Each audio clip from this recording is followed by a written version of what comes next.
Hello,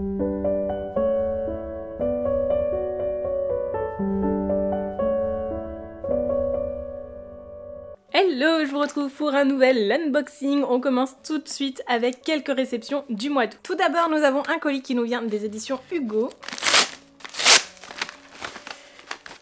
Il s'agit de The Problem with Failing de Brittany Sitcheri, du coup aux éditions Hugo dans la collection New Romance. J'ai lu le premier tome de cette saga. Je crois bien qu'il s'agit ici d'une trilogie, donc on est sur le troisième tome de la trilogie. On suit ici des sœurs, donc dans chaque tome on en suit une différente. J'ai lu le premier tome que j'avais vraiment bien aimé, mais je n'ai pas encore lu le deuxième, donc il serait temps, d'autant plus qu'ils existent aussi en livre audio, donc ça me permettrait d'avancer plutôt rapidement dans ces lectures. Il s'agit ici d'un drame psychologique dans lequel on va suivre Willow, qui voyage énormément, qui est une personne extrêmement libre comme l'air et qui a tendance voilà, à aller d'un endroit à un autre comme bon lui semble, jusqu'à ce qu'elle passe un été avec Théo et cela va les rapprocher, sauf que bien évidemment Théo va tout faire pour essayer d'aller à l'encontre de ses sentiments qui naissent parce que justement il ne veut pas être blessé au moment où Willow repartira, puisque c'est clairement inévitable au vu de la personne qu'elle est. Bref, un livre qui me tente beaucoup et je pense que les sujets abordés peuvent être plutôt sensibles mais en même temps très intéressants. J'ai également reçu des nouveautés de chez Wild, je vous en parle dans quasiment tous mes unboxings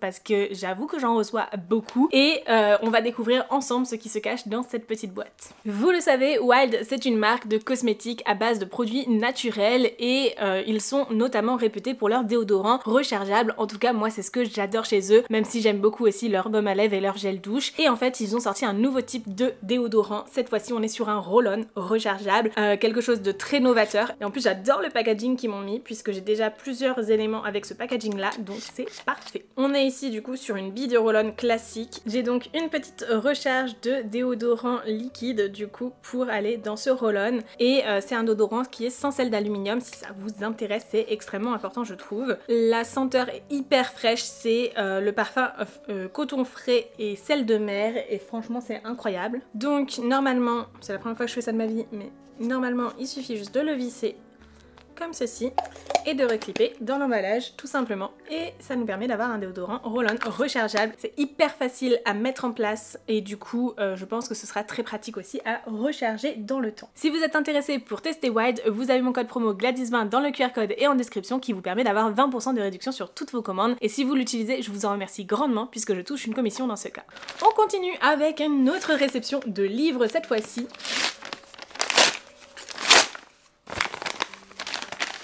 Il s'agit de Darkly de Marie Chapels aux éditions Élégie, un livre sur lequel je vais travailler prochainement puisque je vais filmer quelques contenus pour la maison d'édition Élégie qui seront directement à destination de leurs propres réseaux sociaux, mais du coup vous pourrez voir ça prochainement sur leurs réseaux sociaux. Mais du coup au moment où cette vidéo sortira, eh bien je pense que ces vidéos seront déjà publiées sur leurs réseaux sociaux, donc n'hésitez pas à aller voir ça. C'est des contenus qui changent un petit peu de ce que je peux proposer habituellement, qui sont du coup en lien avec la demande forcément du client, mais du coup pour moi c'est aussi un gros challenge créatif de sortir de ma zone de confort, donc j'aime beaucoup faire ce genre de vidéos. C'est une histoire dans laquelle Louisa Veda organise des jeux. Alors forcément, à sa mort, la fondation Veda a décidé d'organiser son ultime jeu, son ultime création. Ici, on est clairement sur un escape game grandeur nature qui se transforme progressivement en thriller psychologique. Un livre qui va sûrement me permettre de sortir de ma zone de confort aussi, pas seulement dans le contenu à réaliser mais aussi dans ma lecture. J'espère que ça fera pas trop peur parce que j'aime pas forcément les livres un peu plus horrifiques et c'est pour ça que j'ai souvent un petit peu de mal à aller vers le thriller alors que j'adore les enquêtes, mais vraiment je pense que ça peut être super intéressant, surtout au niveau des énigmes. Et on termine pour aujourd'hui, mais pas pour cet unboxing, avec un dernier colis des éditions Hugo. Waouh, il y a beaucoup de choses. J'ai reçu Losers Fraternity de Océane Ganem et Jen Guerrieri aux éditions Hugo dans la collection New Romance et c'est le premier tome Fiction vs Reality et franchement j'ai trop hâte de le lire. Oh mais en plus il est dédicacé, merci beaucoup. Merci beaucoup. Bref, c'est un livre qui me tente beaucoup. Habituellement, c'est des autrices qui écrivent des choses qui sont vraiment très explicites et parfois avec des mœurs un petit peu particulières. Bref, elles écrivent de la dark romance. Et là, c'est un livre qui sort aussi un petit peu de ce qu'elles peuvent écrire habituellement. Du coup, l'occasion pour moi de les découvrir dans un genre qui me correspond beaucoup plus. Et donc, j'ai vraiment hâte de pouvoir découvrir celui-ci. C'est une histoire dans laquelle on va suivre Juliette qui vit un peu une double vie puisqu'elle rentre à l'université, mais en plus de ça, elle est aussi en parallèle une autrice de renom. Elle va devoir jongler entre entre sa découverte de la vie étudiante et son travail d'autrice en parallèle, mais en plus de ça, forcément, on est sur une romance, donc elle va aussi y trouver l'amour. Et si je me souviens bien de la présentation de la part des éditions Hugo que j'ai pu avoir il y a quelques temps maintenant, c'est un livre qui est bourré d'humour et du coup c'est clairement ce qui m'a fait craquer pour ce titre et qui me donne très envie de le découvrir. Avec ceci, j'ai eu de nombreux goodies. Tout d'abord une casquette, une carte d'étudiante, un carnet de notes, un stylo, un marque-page dédicacé et un tote bag. Voilà donc pour mes réceptions du jour. Je vous retrouve tout de suite dans la suite de cet unboxing avec d'autres réceptions. Hello, je vous retrouve avec une tour de Pise de colis. Il y en a énormément, vous voyez même pas tout à la caméra. C'est n'importe quoi, ça fait un mois que je n'ai pas ouvert mes colis. Voilà, je ne fais que les entasser et il est temps que j'ouvre tout ça avec vous. D'abord, on va essayer de poser tout ça parce que c'est, disons, sur le point de tomber. Je commence tout d'abord avec deux petites boîtes de chez Wilds qui sont arrivées il y a un petit moment maintenant. Enfin, elles sont pas arrivées l'une en même temps que l'autre, mais bref. On va ouvrir ça ensemble et on va découvrir ce qu'ils m'ont envoyé cette fois-ci. J'en ai absolument aucune idée. Alors, tout d'abord, nous avons un nouveau contenant, comme si j'en avais pas déjà assez. Ok, c'est le contenant Bob l'éponge de leur collection Bob l'éponge. Je sais plus si c'est la collection que vous verrez en ce moment ou pas, parce que ce sont des éditions limitées, donc si jamais ça vous intéresse, en fait, faut pas trop tarder parce qu'elles partent extrêmement vite de leur site. Avec ceci, nous avons le déodorant senteur Pina Colada, et j'avoue que ça sent vraiment ça, enfin c'est vraiment une odeur des îles, je trouve. Ananas, noix de coco à fond. Il y a également le contenant de recharge de baume à lèvres, également Bob l'éponge, et la recharge de baume à lèvres, du coup cette fois-ci Coconut Vanilla. Donc ça va être absolument parfait pour aller dans ce thème. Ah oui, c'est hyper gourmand. Voilà pour le premier envoi, mais c'est pas fini, on en a un deuxième et cette fois-ci on a également un autre contenant et des recharges. Côté contenant, on a celui-ci que je trouve, ma foi, absolument magnifique. Il est tout à fait dans le genre de contenant que j'aime. Du coup, je pense que celui-ci, je le garderai. Et le Bob l'éponge fera le bonheur de quelqu'un d'autre. Et celui-ci vient avec deux recharges de déodorant. Donc, on a d'un côté Coconut et Almond Cream et de l'autre côté Sicilian Summer. Et ce sont des odeurs, mais absolument parfaites pour l'été. Bon, j'avoue que moi, je filme ça, on est déjà en septembre. Donc, je commence à aller progressivement vers un mood automnal. Voilà, même si on a des moments où il fait pas beau, mais il continue à faire chaud, donc j'espère qu'on va avoir vraiment nos températures automnales d'ici peu parce que j'adore ça. Alors un grand merci à Wild pour ces envois. Si jamais ça vous intéresse, si jamais vous voulez tester ces cosmétiques à base de produits naturels, n'hésitez pas à vous rendre sur leur boutique et surtout vous avez 20% de réduction sur votre commande avec le code Gladys20 que je vous mets juste ici dans le QR code et en description, donc n'hésitez pas à l'utiliser si vous comptez passer commande puisque ça me soutient directement. Et moi de mon côté, j'ai clairement de quoi faire, j'ai du déodorant pour toute une vie, presque. Je continue ensuite avec les réceptions de livres et il y en a vraiment plein. Tout d'abord, j'ai un colis qui vient des éditions Hugo. C'est emballé. Vous le savez, j'adore quand c'est emballé. J'exagère pas, vraiment, je trouve ça juste incroyable en fait de prendre le temps d'emballer les envois, sachant que ça doit déjà prendre un temps fou. Les emballer en plus, c'est pas nécessaire, mais j'adore ça, ça donne l'impression de recevoir des cadeaux alors que c'est plus des outils de travail que des cadeaux quoi. Ah, mais c'est le Mechanism of the Earth. Je suis trop contente, c'est le nouveau Alicia Garnier et j'ai trop envie de le découvrir et de le lire, donc je suis vraiment super contente de le recevoir.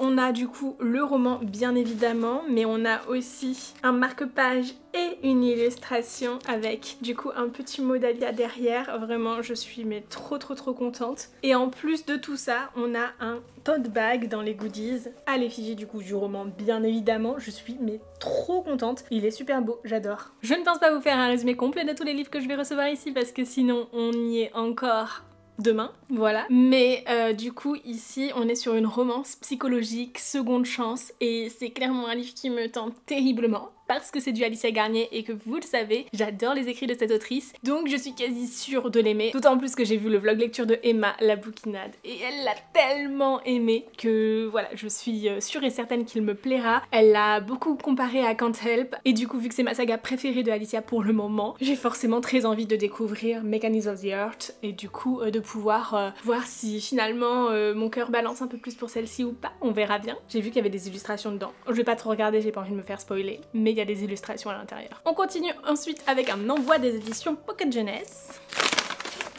Il s'agit de Glorious Rivals, du coup c'est la suite de The Grandest Games de Jennifer Lynn Barnes. C'est un genre de spin-off de Inheritance Games si j'ai bien compris. J'avoue que j'ai pas encore lu The Grandest Games puisque j'ai lu pour l'instant 4 tomes de Inheritance Games. J'aime beaucoup, ça a une ambiance très enquête, mystère, un peu un escape game dans un roman et franchement je trouve ça très chouette. Et si j'ai bien compris, dans Grandest Games on est sur un jeu qui se passe sur une île un peu mystérieuse. C'est un jeu qui est réservé à une certaine élite et du coup tout le monde ne peut pas y participer non plus. Et je crois que c'est organisé du coup par les protagonistes que l'on a dans Inheritance Games. Voilà le lien à peu près. Bref, j'ai hâte de découvrir tout ça. On continue ensuite avec un colis des éditions Hugo et on a un petit sticker qui nous spoil un petit peu. Je suis trop contente. J'ai hâte de découvrir cette saga. Oh là là, c'est tout bien emballé dedans. Pour commencer, nous avons un patch Campus Agency, c'est trop cool, vraiment je trouve ça super chouette. Alors pour le coup je sais pas trop où je le mettrais, si je l'utiliserais vraiment comme patch, mais ça change un peu des cadeaux qu'on peut avoir d'habitude. Nous avons ensuite plusieurs éléments, une petite illustration du coup Campus Agency par Lily Bay et du coup c'est l'autrice qui illustre aussi sa carte, donc vraiment je trouve ça super chouette. On a aussi une planche de stickers et un marque-page avec du coup un petit teaser du tome suivant. Avec ceci nous avons aussi un tote bag et bien évidemment le roman du coup Campus Agency de Lily Bay, du coup qui était Lily Blabla avant et qui a changé son nom de plume et vraiment j'ai hâte de le découvrir, ça a l'air trop cool. On est sur une campus romance, c'est pour un public averti, on est sur 2 silhouettes sur 3 donc ça reste quand même plutôt explicite chez Hugo et vraiment j'ai hâte de le découvrir, ça me tente terriblement. En même temps vous le savez, les romances universitaires et moi on est vraiment copains donc j'ai hâte de découvrir ça. Je continue ensuite avec un colis qui je pense vient du groupe Brashlown mais je suis pas certaine.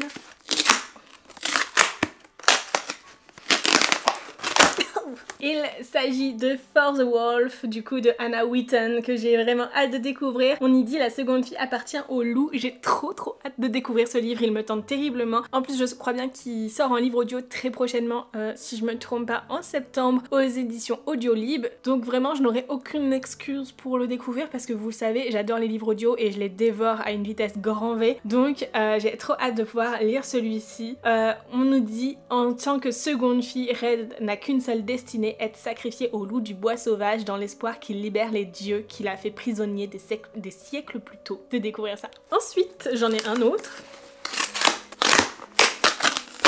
J'ai reçu Hair, du coup, qui est le nouveau roman de Sabaa Tahir, qui est l'autrice d'Une braise sous la cendre. Et vraiment, je suis trop contente parce que j'avais adoré Une braise sous la cendre. D'ailleurs, j'ai jamais lu le 4e tome parce qu'au moment où je l'ai lu, il y avait que 3 tomes de sortie. Donc en fait, j'ai dévoré les 3 tomes. Et ensuite, j'avoue que maintenant, je me dis... Certes, je pourrais découvrir la fin de cette histoire, mais en fait, j'aurais plus envie de tout relire depuis le début, mais en même temps, je m'en souviens assez bien aussi de certaines choses. Et du coup, je suis dans cet entre-deux où je me dis, est-ce que ça vaut pas plus le coup, au lieu de relire un livre, d'aller vers des lectures que je ne connais pas encore. Et quand j'ai appris que Sabaa Tahir sortait un nouveau livre, et bien je me suis dit que c'était l'occasion pour découvrir son nouveau roman plutôt que de continuer Une braise sous la cendre. Bref, je suis trop contente. En plus, le jaspage est absolument magnifique. J'ai hâte de le découvrir. On nous dit une orpheline, une paria, un prince et un assassin capable de mettre un empire à genoux. Il m'en faut pas plus. C'est trop beau. Regardez, ça suit le jaspage. Il m'en faut pas plus. C'est le genre de détails que j'aime tellement sur les objets livres. C'est si beau, c'est si beau. On continue ensuite avec un autre livre. J'avais pas du tout reconnu que c'était un envoi des éditions Bayard, mais bien sûr, Thunderworld de Ransom Riggs, du coup qui est l'auteur de Miss Peregrine et les enfants particuliers. J'avais très envie de le découvrir dans un autre genre. Comment triompher des ténèbres quand personne ne croit en vous? Pas même vous-même. Il me tente trop. D'ailleurs on nous le mettait sur le petit bandeau, le tome 2 sort en août 2026, donc c'est dans un an, mais au moins on a une date de parution du tome 2, donc c'est plutôt chouette. Si jamais ça vous plaît de fou, si vous voulez le découvrir, sachez que vous n'aurez pas non plus trop à attendre pour découvrir la suite. Et pour vous en dire un petit peu plus, on est ici sur un roman qui parle de portail magique, où on va suivre Léopold qui va découvrir le Thunderworld, du coup qui est un monde magique justement, enfin qui est un monde dans un portail magique qui l'amène dans l'univers d'une vieille série télé. Voilà. Et vraiment j'ai hâte de pouvoir découvrir ça, je pense que ça peut être super chouette. C'est le genre de voyage à travers des portails et tout que j'aime beaucoup, donc j'ai hâte de voir comment ce sera exploité ici. Et vous vous en doutez à la couverture, mais on est sur une ambiance, un univers vraiment très inspiré des années 80-90 et un petit peu du coup à la Stranger Things, et je pense que ça peut être très immersif. J'ai hâte de découvrir ça, de me plonger dedans, quelque chose d'un petit peu doudou finalement en un sens, de pouvoir replonger dans les années 90, mais voilà, avec mine de rien une aventure qui ne sera pas des moindres. Ensuite, un livre que j'attendais terriblement, je peux pas vous le montrer sur le dessus, mais il y a un sticker qui nous dit clairement de quel livre il s'agit, sauf qu'il y a aussi mon adresse, donc voilà, mais c'est un livre que j'attendais de fou parce que j'ai eu un énorme coup de cœur pour le premier livre que j'ai lu de l'autrice. Et donc forcément quand j'ai reçu cette box j'avais qu'une envie, c'était de l'ouvrir. Mais le temps est passé bien trop vite. Il est maintenant temps de l'ouvrir. C'est le problème en automne. Faut que j'attende que un nuage passe. Voilà. Je suis pas là pour me plaindre. Je suis là pour vous montrer ce qu'on a dans cette box. Vous l'avez sûrement déjà vu passer sur les réseaux sociaux parce que du coup je l'ouvre après la guerre, hein, clairement. On a ce qui je pense est une tasse. Oh mais trop bien. Elle est magnifique. Ah, je suis trop fan. C'est du coup une petite tasse de renard. Oh, un petit défaut là par contre. Mais c'est pas grave. C'est une petite tasse de renard. Elle est pas petite en fait, elle est plutôt grande en termes de contenance. Et ça va être super chouette pour des boissons chaudes d'automne. Avec ceci, j'ai le communiqué de presse. Absolument incroyable. Vraiment, tenir une auberge magique, guide de survie pour sorcières. Le communiqué de presse est en forme d'auberge. Mais comment on peut avoir de telles idées de faire des choses aussi incroyables? J'adore. Vraiment, à chaque fois, je suis ébahie par le travail qu'il y a sur ces communiqués de presse. C'est des œuvres d'art. Il s'agit de Tenir une auberge magique, guide de survie pour sorcières de Sangu Mandana, du coup, qui est un spin-off de la société très secrète des sorcières extraordinaires. Un énorme coup de cœur. On est sur une cozy fantasy qui a l'air juste incroyable et j'ai tellement aimé la société très secrète des sorcières extraordinaires que je suis clairement certaine d'aimer celui-ci également. Bon, et je termine cet unboxing du mois d'août avec ce qui me semble bien être une BD et j'ai hâte de l'ouvrir, celle-ci, je l'attends avec impatience. Il s'agit du Cœur en braille 3 ans avant, aux éditions d'Argo de Joris Chamblin, Pascal Ruther et Annelise Nalin. Et vraiment j'ai eu un énorme coup de cœur pour le Cœur en braille que j'ai lu il y a quelques temps maintenant. Et du coup forcément je suis très contente de pouvoir découvrir cette histoire. Quelques années auparavant, découvrir l'histoire de Victor et comment il a pu vivre en fait sa scolarité finalement en se sentant bien isolé et un peu incompris puisqu'il a des difficultés d'apprentissage. Et vraiment je sens que ça va être très beau, très poignant, très touchant. J'ai hâte de le découvrir. Je sais qu'il y a des romans aussi du Cœur en braille. Pour le coup, c'est vrai que comme j'ai découvert cette histoire par la BD, j'ai jamais vraiment cherché à découvrir l'histoire un petit peu plus que ça à travers les romans. Et du coup, c'est vraiment quelque chose que j'ai associé à la BD et j'ai très envie du coup de continuer sous ce format-là, bien sûr. Côté illustration, voici ce que l'on peut retrouver à l'intérieur, ou encore ce genre de planche. Ce sont des dessins absolument magnifiques, en tout cas qui résonnent beaucoup en moi, et j'ai hâte de pouvoir découvrir du coup cette histoire de Victor quelques années avant. Voilà donc pour tous ces livres que j'ai reçus, je vous remercie sincèrement d'avoir regardé cette vidéo jusqu'ici. Je suis très contente d'avoir reçu tous ces livres, alors un grand merci aux maisons d'édition qui me les ont fait parvenir, et si vous voulez avoir plus d'informations sur ceci, n'hésitez pas à aller voir en description, il y a des liens pour chacun d'entre eux. Bref. Sur ce, je vous fais de très gros bisous, je vous souhaite d'excellentes lectures et je vous dis à très bientôt dans une nouvelle vidéo. Ciao!